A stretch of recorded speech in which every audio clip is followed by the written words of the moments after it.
guy that got shot. They crashed the car, police chasing them. They went one way, he went another way. When you look at that video, to you, that is Hakeem Robinson. Your son, Hakeem Robinson. Oh. On the 15th of January 2020, a police officer witnessed one of the most brutal and heartless killings of the decade.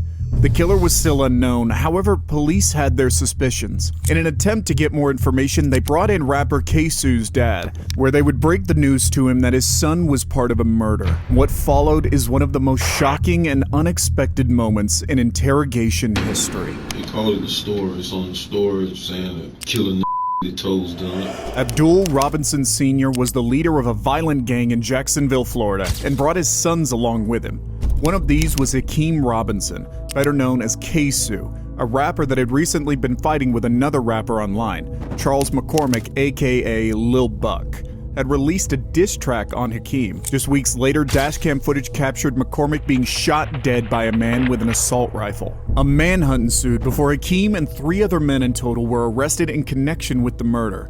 Later, Hakeem's father was also brought in for questioning and told that they thought his son had brutally murdered a man and would likely be spending life in prison. But what police didn't expect was the reaction they would get from his father. Mr. Robinson, again, Joel Cooper with the State Attorney's Office, here to take a sworn statement from you. If you would, please raise your right hand.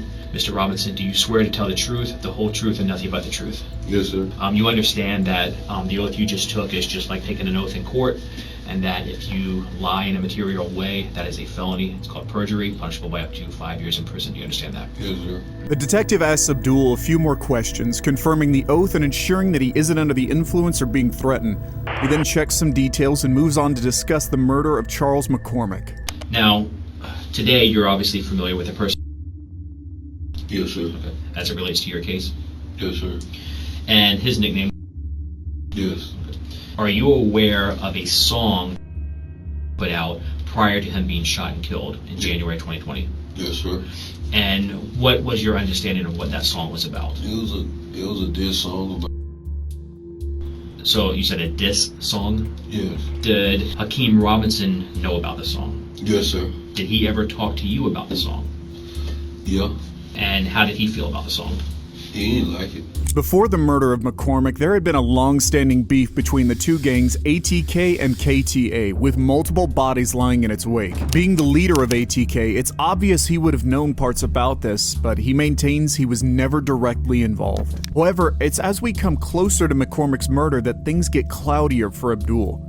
He mentions that 2 of his sons had shown the song to him, and none of them liked it.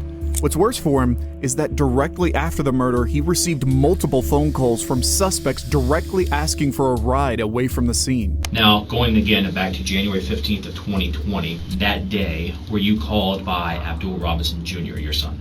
Yes, sir. And was that from a number that you recognized as belonging to him? Yes, sir. What did he want? He wanted me to go pick up Scotty. Okay. Did you also get phone calls from Leroy Whitaker? Yes, sir. And what did he want? Telling me where he was at to come pick him up. Did he tell you if he was alone or did he have anybody with him? No, he said him and Buddy was together. So Leroy Whitaker and Dominique Varner. Having direct involvement in such a high-profile case obviously doesn't put Abdul in the best position. In fact, the cops actually suspect him of being a direct accessory to the murders. But Abdul has played this game for a long time. He knows that he must maintain his innocence for as long as possible, leading to his harrowing admission later in the case. But while he's being complicit in answering questions, the cops decide to try and extract as much information about this case as possible, and dive further into what happened when Abdul picked Leroy up. He was next to a crash car. Did that car crash? Was it on the street or in a yard? Do you remember? Like it was kind of like in a ditch or a yard. It looked like it might have been in like a ditch or something. So was that near a house? Yes. Like in the front yard of a house? Yes. Abdul picked Leroy up from next to a crashed car, the same car that had fled the scene directly after the shooting. This vehicle actually proved to be the downfall of the entire case. After crashing, Hakeem, Leroy, and another man named Dominique Varner all fled the scene, and 2 of them were captured on security footage running across nearby gardens. Leroy and Dominique eventually ended up storming into a couple's home before holding a woman hostage, switching clothes, and calling Abdul. But this is where they slipped up. As they were making the call, the terrified woman managed to make out their conversation and got a perfect look at Dominique's tattoos, allowing her to identify him and instantly pick him out of a line of suspects. This mistake got Hakeem and every single one of his assailants caught, but they weren't necessarily connected with the murder yet. That was until Abdul said this. What do you specifically remember them saying? That they crashed the car, the police chasing them, and Keem jumped out the car. They went one way, he went another way. Did they say whether or not Hakeem Robinson, Keamy, had anything with him when he jumped out of the car? Yeah, they say he had a gun with him. Did Leroy Whitaker and Dominic Barner mention to you if anything had been left behind in the car after it crashed? Yep, they said they left a gun in the car behind. Okay. Let me rephrase that. Before the car crashed, did Dominic Barner and Leroy Whitaker say anything about what someone in the car maybe was going to do as they fled from the police? Oh yeah, shoot at the police. And who was going to specifically be the one shooting? Keem.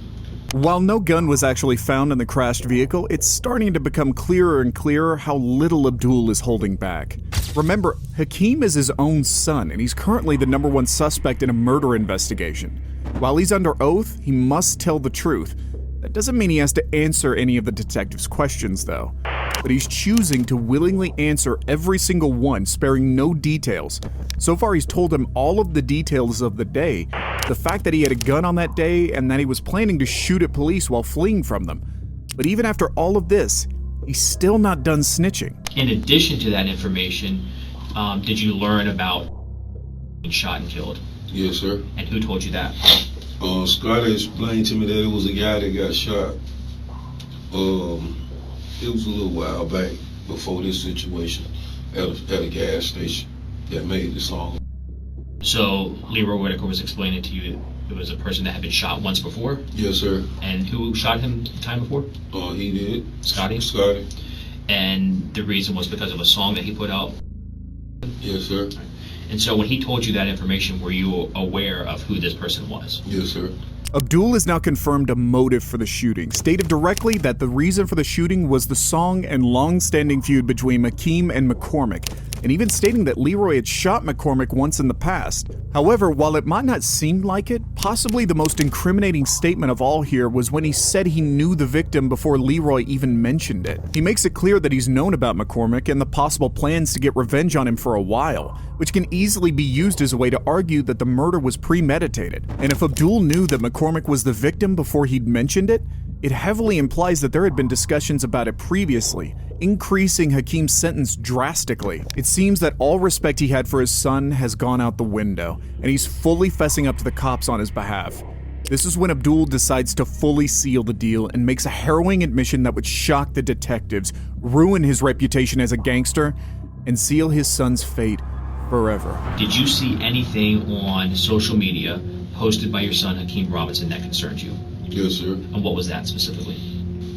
They call it the story. It's on the story saying that killing the toes done. Was that like Instagram story? Yeah, Instagram story. And was that something that was posted by Hakeem Robinson? Yes, sir. When you saw that, were you upset? Yes, sir.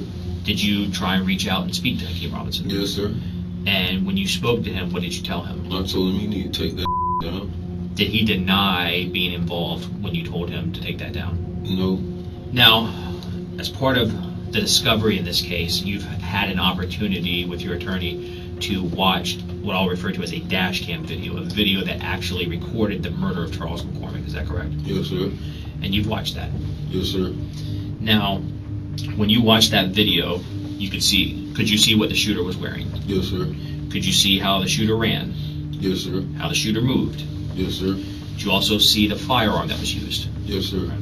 Now, when you watched that video of the murder of Charles McCormick, did you recognize the shooter? Yes, sir. Who was the shooter in that video? Hakeem Robinson. Your son, Hakeem Robinson. Yes, sir. Without so much as a moment of hesitation, Abdul deals 2 devastating blows to Hakeem's case that would later be used against him in court to charge him. Not only did he willingly give evidence to the police that they didn't have regarding the Instagram story, he told them Hakeem didn't deny killing McCormick, and directly told them that the man in the dashcam footage who shot McCormick was without a shadow of a doubt his own son. Since this interview, Hakeem was also accused of killing a 16-year-old boy named Adrian Gaynor, aka Bibby, and pleaded not guilty for both first-degree murders.